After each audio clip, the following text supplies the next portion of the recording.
Pathway Kids is excited to announce Summer Experience Squared, a different VBS experience than you've ever seen that can be enjoyed everywhere, in the community, on our campus, or even in your home. Families and kids will build on the love of Jesus as we focus on Philippians 1:6 and learn we are all a work in progress. So as a family, you can choose your summer experience. You can host family and friends and neighbors in your own backyard, or really anywhere throughout Hanover and beyond. Or you can do it in your home, spending time as an individual family. Or kids can choose to attend our church campus. Everything's provided regardless of the option your family chooses. Music and Bible story videos, along with supplies needed for activities and games, will be given to you. The experience out in the community and here on campus will mirror each other, so it all looks the same. Summer Experience on campus will be June 28th through July 1st from 9:30 to 11:30 a.m., while Summer Experience in community can be enjoyed anytime throughout the entire summer, beginning June 28th. Registration is now open for all of those options, so go to coolspring.org/summer experience and pick your experience. If you're interested in serving on campus or helping us prepare, please reach out through our email to children@coolspring.org. We can't wait to see what God has in store for us this Summer Experience Squared.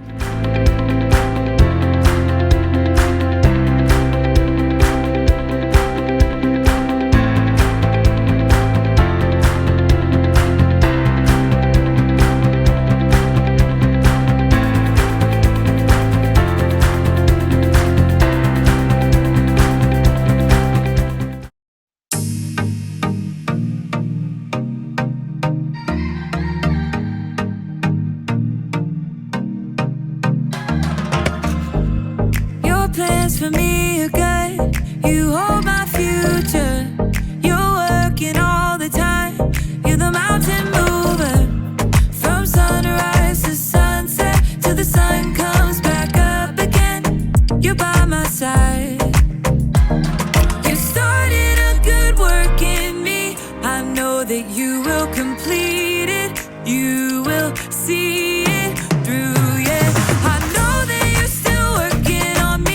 And everything that you say you'll do, 'cause I believe that you are faithful, oh, you are faithful, oh, you are faithful.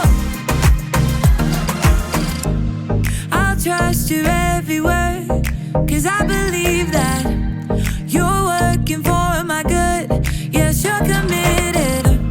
From sunrise to sunset, till the sun comes back up again, you're by my side. You started a good work in me. I know that you will complete it. You will see it through, yeah. I know that you're still working on me. And everything that you say you'll do, 'cause I believe that you are faithful, oh, you are faithful, oh, you are faithful. You are my hope, you are my future.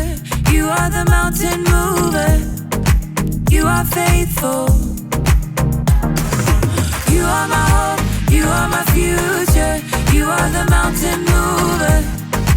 You are faithful. You started a good work in me. I know that you will complete it. You will see it through, yeah. I know that you're still working on me. And everything that you say you'll do, 'cause I believe that you are faithful, oh, you are faithful, you are faithful,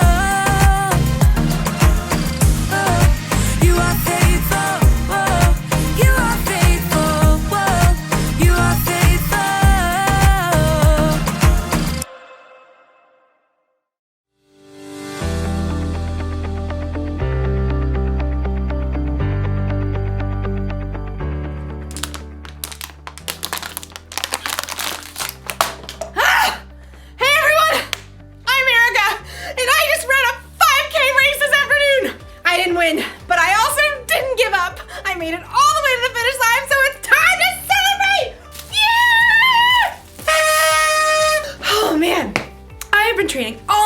this race, so it has taken a lot of commitment. Commitment is making a plan and putting it into practice.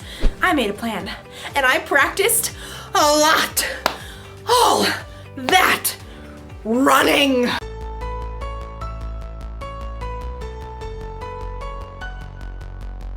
And strength training. And even training my brain. For a month, it's like training has been my life. Like, I thought about this race constantly. When I decided what to eat. Oh, when I chose how to spend my time.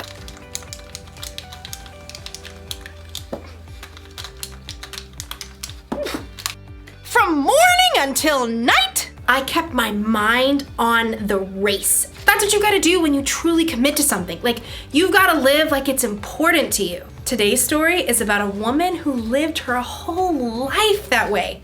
I'll see you when you get back. I've gotta get this party started!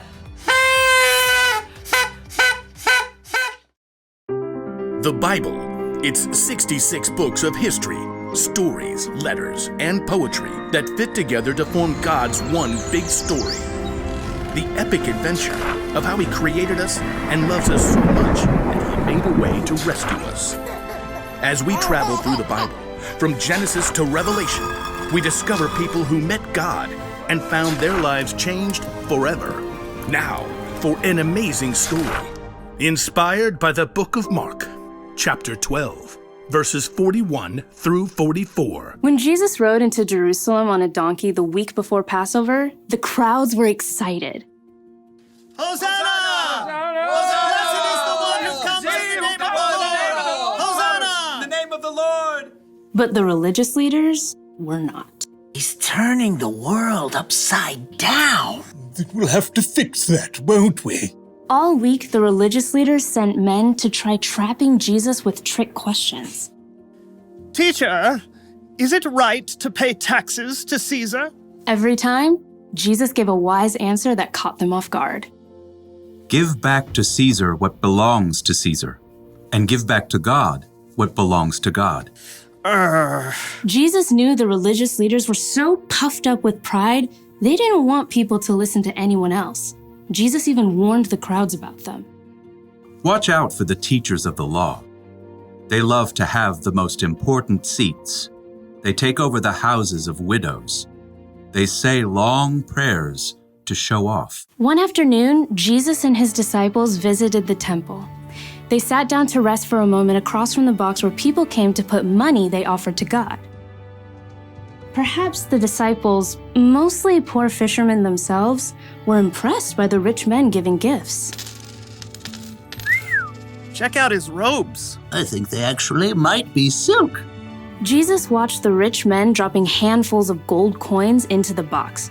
He knew that, like the religious leaders, they were proud to show how important they were. Check this out, world. Money, money, money. Always sunny in a rich man's world. Even though these wealthy men were giving impressive amounts of money, Jesus knew they had so much, this was easy for them. Simply a drop in the bucket. Huh. She looks a little out of place.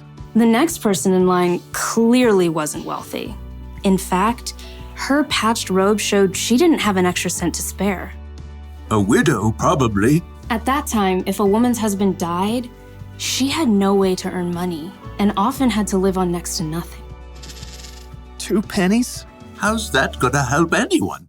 Jesus was watching the woman too, but he saw something different, something more. Come over here, all of you. The disciples gathered around Jesus.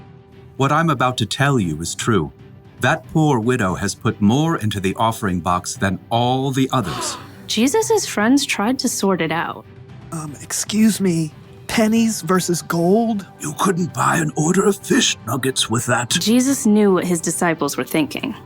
The others all gave a lot because they are rich, but she gave even though she is poor.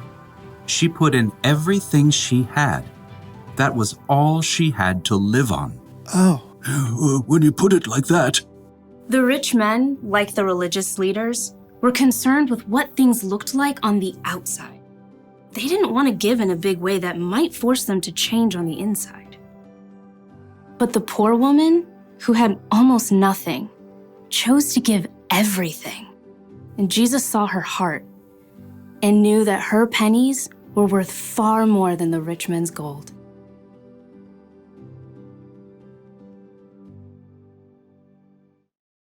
Nobody else thought a poor woman giving 2 small coins was a big deal.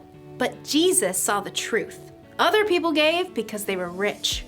This woman gave everything she had because she was putting her trust in God. She was living for Him. And that's something to celebrate. Woo! Yeah! Living for God is about more than giving money. It's about trying to include God in every part of your day. It's about asking yourself before every choice you make, does this honor God? I could copy my friend's homework or do the work myself, like I'm supposed to. I'm gonna do the work. Or ask yourself, does what I'm about to do show love to others? My friend didn't get me anything for my birthday. Should I get even by giving her nothing? Or should I forgive her? Well, I did already wrap it. She's gonna love it. If you ask yourself those questions, it'll help keep your mind on God. It'll help you think about how Jesus lived and loved others. This probably won't become a habit overnight. That's why the one thing to remember today is this: practice living for God. The more you practice asking yourself, does this honor God? And does this show love to others? The more natural it becomes. It feels good to commit to something and stick to it. I'm glad I committed to running a 5K. I feel stronger and healthier, and between you and me, I think I'm going to start training for another one. But first, we celebrate! See you around!